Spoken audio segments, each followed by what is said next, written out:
Hey guys, it's Coach Idris of the runtothebestyou.com, and in today's video we're going to discuss how to treat and prevent blisters. You just finished that race, you felt amazing, your shoes felt pretty good, okay, you did it fast and you just felt amazing. But then the next day or two you notice that there's a blister. Where did that come from? Well, blisters are caused by friction, okay? A lot of friction. You could have been running at a faster pace that you wasn't doing during practice.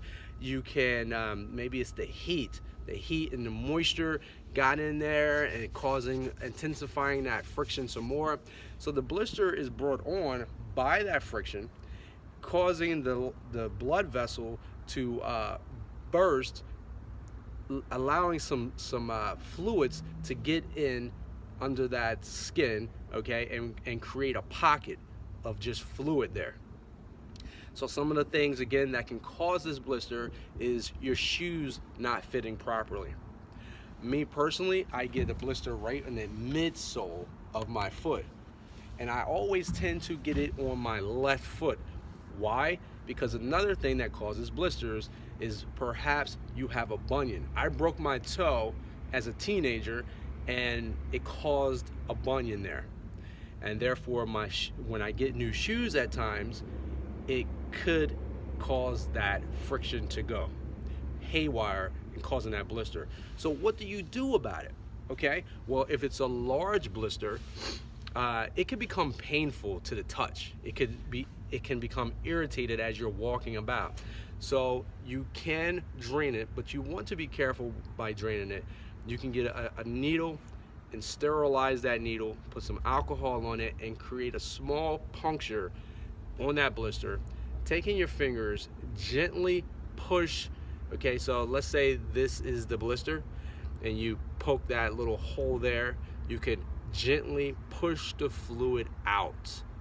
Okay, gently push the fluid out, and then use a bandage to cover that blister so as not to let bacteria in. Okay, another tip, in which I have not used, is actually soaking your foot in Epsom salt. I love Epsom salt to help if I have a sprain.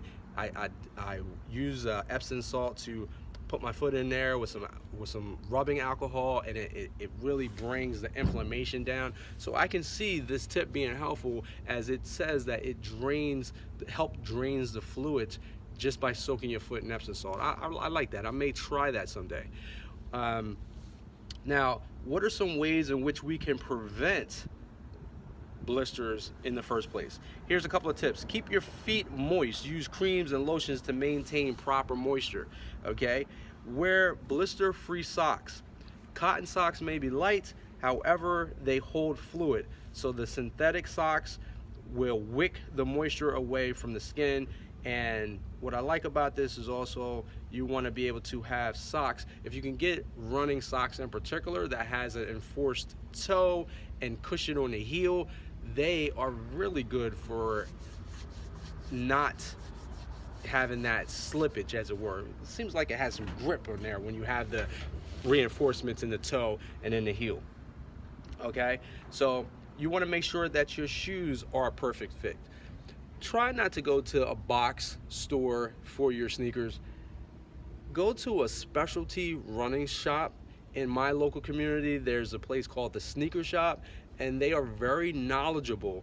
They can tell how you wear your shoes. You may need a motion control shoe. If you wear your shoes to the outside, if you wear your shoes to the inside, that's called pronation and supination.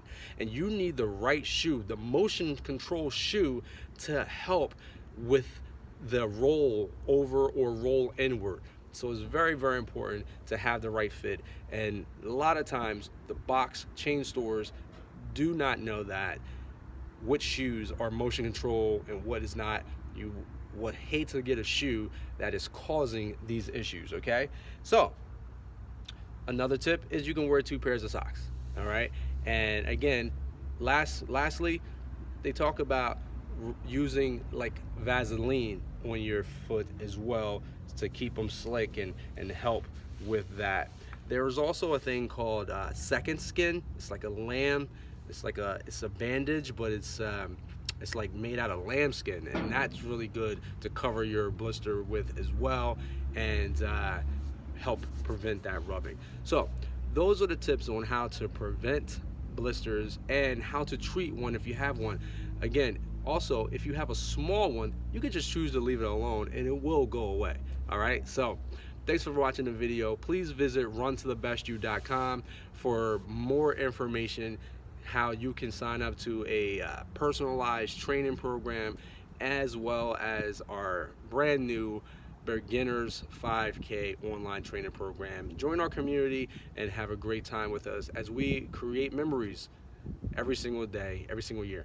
All right, and so remember, my friends, keep calm and run to the best you. See you next week.